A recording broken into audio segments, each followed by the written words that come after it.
Desde su existencia, el hombre viene haciendo uso de polímeros orgánicos de origen natural. En la fabricación de su ropa, como la seda o el algodón, en la fabricación de papel con la celulosa o en la fabricación de vehículos y naves como maderas, colas o resinas poliméricas. Pero no es hasta el siglo XIX en que se desarrollan las grandes familias de polímeros y el siglo XX en que se empieza su aplicación con fines biomédicos.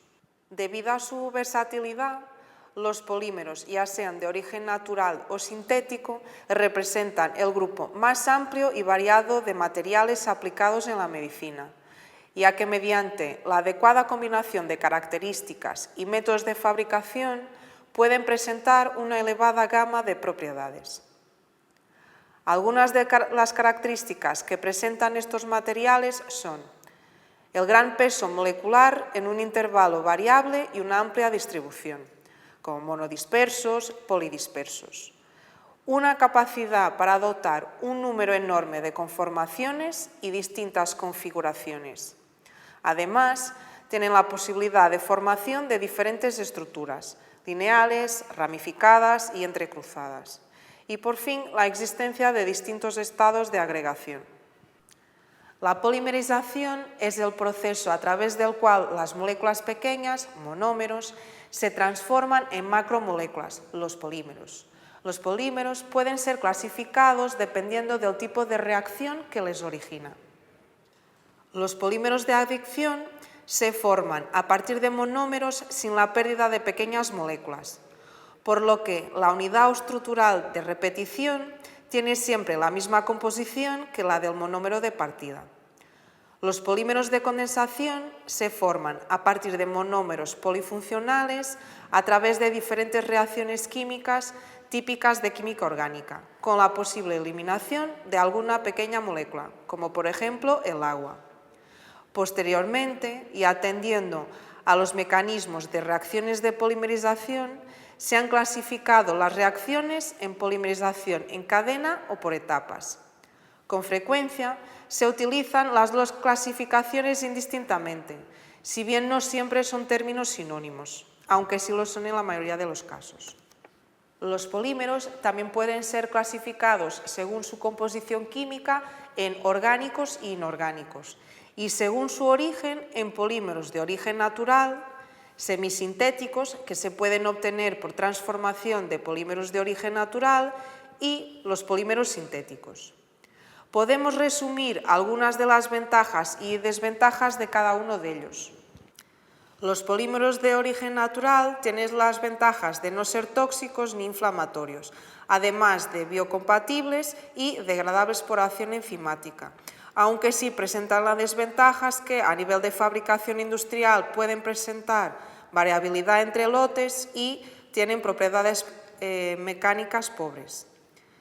En el caso de los sintéticos, sus ventajas son claras a nivel de su manufactura y procesado fácil, coste reducido y estabilidad en el tiempo, pero son inertes y la mayor parte no biodegradables, lo que presenta una dificultad a la hora de incorporarlos en el cuerpo humano. El desarrollo y uso de los materiales poliméricos como biomateriales se puede resumir en 3 fases o generaciones de las cuales destacamos.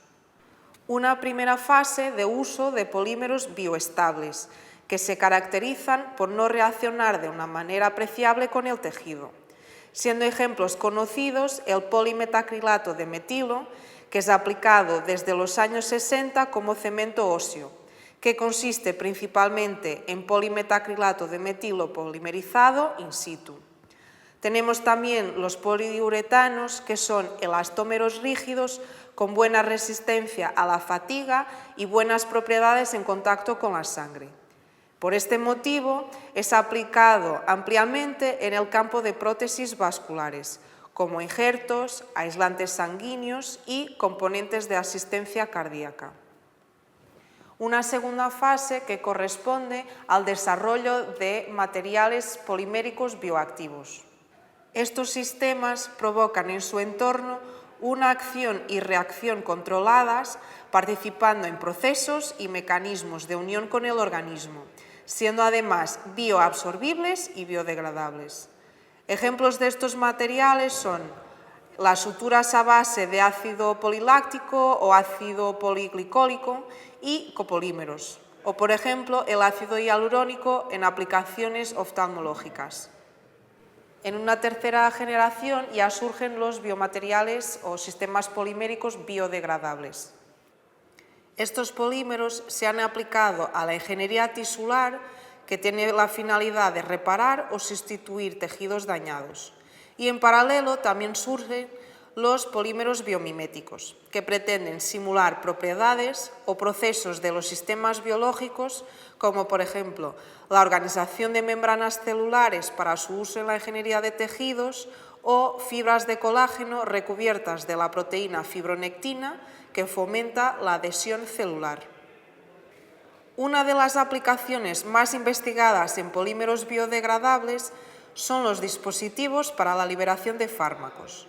En este caso, es necesario considerar una familia de sistemas altamente hidrofílicos y sensibles a estímulos, como son los geles de polinipa y poli-EPM, que exhiben una respuesta de hinchamiento y colapso dependiente de condiciones fisiológicas específicas, como podría ser el cambio de la temperatura y del pH.